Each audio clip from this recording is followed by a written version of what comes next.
श्रोते हो, सामाजिक, वैद्यकीय आणि सांस्कृतिक क्षेत्रात गेल्या 27 वर्षापासून कार्य करणाऱ्या सुप्रसिद्ध लेखिका डॉक्टर सुधा कांकरिया यांनी लिहिलेल्या प्रिय गोडुलीस ही पत्रमालिका सादर करीत आहोत.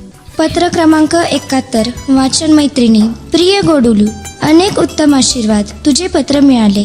तू पत्रात लिहिलंयस की तुला नवीन मैत्रिणी भेटल्या. तुम्ही सर्वांनी मिळून एक मंडळ स्थापन करायचे ठरवले आहे. त्याविषयीचे माझे अनुभव मी तुला सांगते. परवा मला एका मंडळात माझे आवडते पुस्तक या विषयावर बोलायला आमंत्रण दिलं होतं. संध्याकाळची 4ची वेळ होती. मी 5 मिनिटे आधीच पोचले.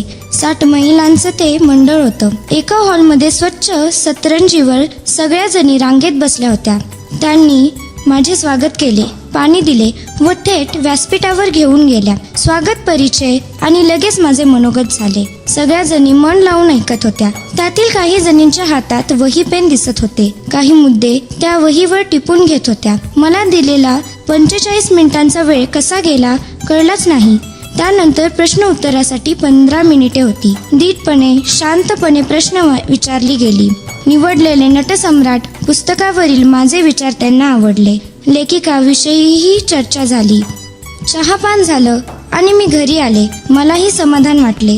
काहीतरी दिल्याचा व त्यापेक्षाही जास्त काही मिळवण्याचा लाभ मला मिळाला. त्यांच्या या शांत शिस्तप्रिय मंडळाची मी चौकशी केली. त्यांच्यात कोणीही अध्यक्ष वगैरे पदाधिकारी नाहीत. प्रत्येक 15 दिवसाला त्या भगिनी एकत्र जमतात.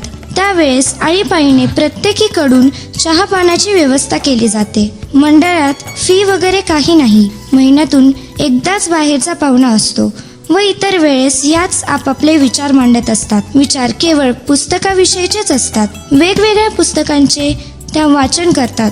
पुस्तकांची देवाणघेवाण करून आपल्या ज्ञानाच्या कक्षा रुंदावतात. मंडळाचे नावही त्यांनी वाचन मैत्रिणी असे ठेवले आहे. साड्याची, पेहवाराची, दागदागिन्यांची फुशारकी नाही.